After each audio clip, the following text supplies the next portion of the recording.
Diya, please take a seat. I also call upon Mr. Sanjay Puri, one of the most sought-after Indian architects abroad. If that's no introduction. The essence of Sanjay's design theory is creating innovative design spaces that are contextual, but at the same time sustainable. The list of Sanjay's awards is long, but I will mention just the latest. Good afternoon, everyone. It's such a pleasure to be here, and I'm very, very honored to be a part of a vital conversation. One that I think we are blessed to have, because I think knowing better will mean we will act better. So, Sanjay, thank you for joining us. I know it was a very last minute thing, but you've been very gracious and kind to accept this and have this conversation with me. I hope to discover a lot through you, and I hope that some of the people seated here will understand why I do what I'm doing relentlessly. Yes, actually I had to cancel something, but anyway. Aren't you happy you had to cancel it? You get to talk to me sometime. I'm very happy. Good. Why did you get cancelled it? So I was told that you're going to have this conversation in the fireplace with Diya Mirza, and I said, in my mind I said, why Diya Mirza? And then I started Googling her and seeing the relevant work that she's done towards greening, towards sending public messages for sustainability, for recycling, and especially that earth message that you sent across. That was brilliant. Those the eyebrows moving and the words across. So the message there was that recycling is really important, and she's actually, there's so many causes that she's fighting for that it's really interesting to know. And then I found out that her father is an architect as well. Yes, an innocent meaning too. And especially because I'm an urban dweller. I live in a city. I can't afford to up and leave to the mountains or to a greener environment that would have cleaner air and cleaner water. But I live here, in the midst of a concrete. I hate to use the word jungle because jungles are so beautiful. I don't know why concrete spaces are called jungles. Because they don't really reflect the truth that the jungle does. And that one unifying truth is that every living being is connected. So I can't up and leave. I'm living here. I have to deal with the serious threat that I think every urban dweller is dealing with, which is the risk to health, the risk to life. You've done such amazing work. What is the one challenge that you always face in convincing the people that you're doing projects for that what you want to do is the right thing to do?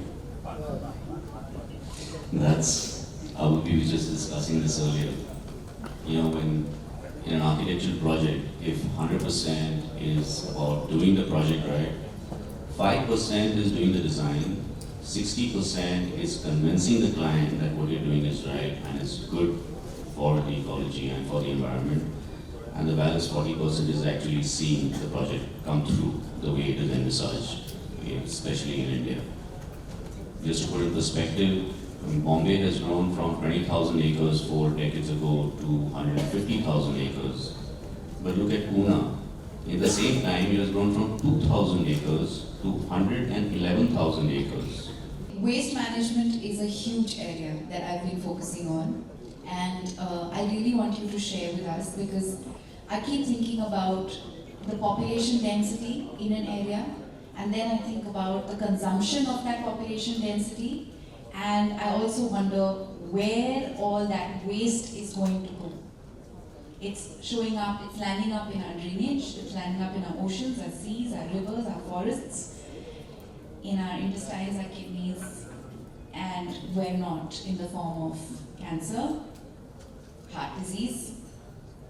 And we are hurting ourselves because we're not managing our consumption better and we're not managing our waste better. Tell me, Sanjay, as somebody who understands Mumbai, especially you who understands Mumbai as well as you do, what do you believe is an urgent solution on waste management solutions for Mumbai. We had Diya burning up. We discovered that when Diya was burning, we were burning our e-waste. And we were burning plastic waste, and we continue to see it. But what are the things that buildings, development, corporations can do to improve waste management? First is the building process itself. So there must be a rule that says that Even when you do better it, driveways building, and segregation. yeah, not a single amount of waste of construction debris has to get out of the site. And there are ways to do it. We're doing a township in Rajasthan where every single part of the debris is reused. Even the scaffolding is being reused to make furniture. So there's not a single thing that goes out of the site. Do you save money by reusing? You of course save money by reusing. Well, we're trying to give you incentive here. So you save money by reusing. Great. Okay. And waste management, separating all of it, taking care of it, and there are so many ways that you can recycle and use part of it back again. I mean, look at Gift City today is one of the first fully planned cities in the country that are coming up. It's been very slow because it was difficult to get people to move there. Gift City, for those of you who don't know, it is between Ahmedabad and Gandhinagar. It's a brand new city, 900 acres. They've built sewage tunnels below the road on the site, which are 6 meters wide and 8 meters high. So a truck can go in, which means a road never gets dug up. Look at what's happening in Bombay. So you build a Permanently road, dug up. so again you're wasting. All the time is But waste, I waste, feel waste. that happens because of the gap between different networks. So they don't work in tandem with each other. But that's another conversation Yes, for another day. But somebody needs to start. But doing do you something think now. it can start with enforcing waste segregation at a building and planning level Absolutely. and constructing bio-waste systems? Because Yes. I know that a significant amount of waste disposal can be minimized if hospitals, schools, canteens and cooperative societies start building waste management plants within their Of compound, course, within it's their very infrastructure. important. This has to be, and it has to be made a rule because in India nobody understands that it's not a rule. Then everything is okay. No, we love Chal making hai, rules. chal In hai. India, everybody loves making rules. Because we feel that we are the rebels, right? We think the rule is there just to make life difficult. We refuse to believe the rules exist to make life better. And that's where the problem begins and ends. We've run out of time, Sanjay. Sorry, I could talk to you forever on this subject. Yeah. But do you want to open this up to a Q&A? Do we have time for that? No, unfortunately, we Okay. do not. That's it. We've been asked to shut up. Sorry. I think one thing we should request, since Eco Times is doing this, is that Eco Times promises us that every day you will carry some article on recycling, on reuse, on Can we make it propagating a sustainable can we? architecture. Yeah, can we? Because this is, in fact, when I was invited to come and speak here, I was very, very happy. I know this has been happening over the last couple of years. This is a very important conversation, and I think it is upon each of us, and especially more so because you host this incredible event, that you continue this dialogue through the year. You know, give us solutions, and let's collectively join hands to insist and enforce systems and just addressal of systems and help people follow rules, you know, and that the gap between them and us minimizes to us and becomes just us, you know, and that understanding of. You know, you pick up a paper in Amsterdam, and every single day there's an article on something to do with design. It could be product design, it could be architecture design, interior design, lighting, something, but there's an awareness that is created. And in India, this awareness is not there. And if a newspaper doesn't carry it, because newspapers have the maximum reach, if you don't carry it, it's never going to happen. And we get a design article once in maybe 2 or 3 weeks. So that's not enough. You have to have it every day. Something small, something pertinent, something important. Sure. Great, we've got a promise here. Thank you. Thank you so much. This was fun. Thank you. Thank you so much, Diya. Thank you, Sanjay. And the right people from ETH are also here, so I'm sure they've heard you loud and clear. I request Mr. Manish Srivastava, Head Marketing, Saint-Gobain, India, glass business to kindly come on stage and present Diya and Sanjay with a memento as a token of our appreciation.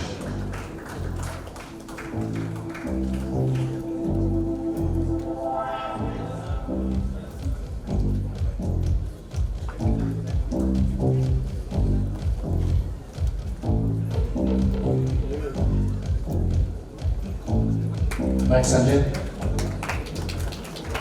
they need a photograph. And I think they want a group photograph too. Yeah.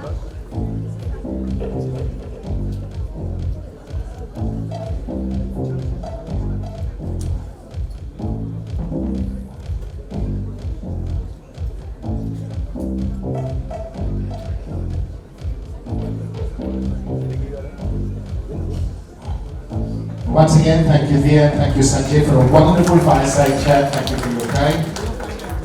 And with that, we will break for tea and coffee. See you in 10 minutes.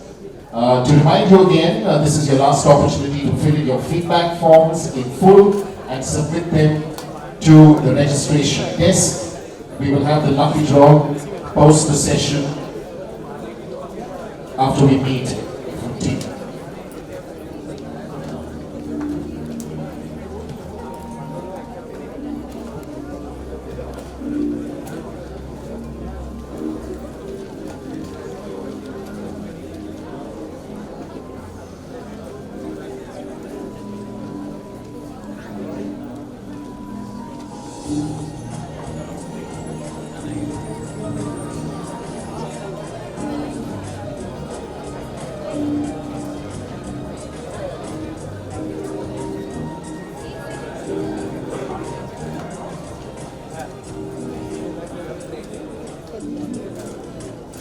झंडा wait कर रहे हैं ना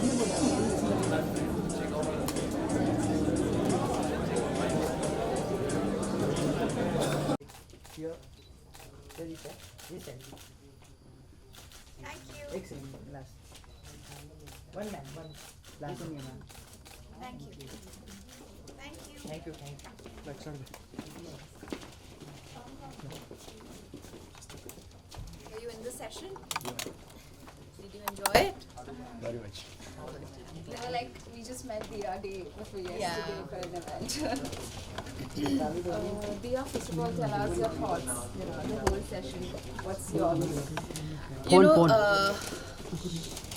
The Smart Green Summit is, I think, one of the most pertinent conversations we need to have. And I'm just really grateful to Economic Times for, hosting this. I know that this is not their first year; they've had it in the past as well. But when we speak of development, we speak of urban planning, we speak of economic growth. It's very, very important for us to speak about sustainability, for us to speak about climate change, and for us to mitigate the gap between government systems, policies, rules, and the value system and the principle with which people are building and trying to grow urban centers. Because unfortunately what we witness as human beings today, especially who inhabit urban development, is that there has been a big gap between the two. Too many rules have been flouted, too many laws have been broken. There is a conscience, there's a corruption in conscience more than anything else that is leading to degradation in the quality of air that we are breathing, the quality of water that we're drinking, and it impacts our health, it impacts our lives, and we have to collectively make the difference. I think a big reason for why we are faced with this problem is because not enough people believe that the consequences of their choices, ill choices, is going to impact their lives directly. And the beauty of this forum is that we don't just highlight how poor choices impact our lives directly, but we also, I think, this platform reinforces the opportunity to innovate, to grow, to find solutions to problems, and truly understand what it means in a holistic sense to be a progressing nation in all its value and all its glory.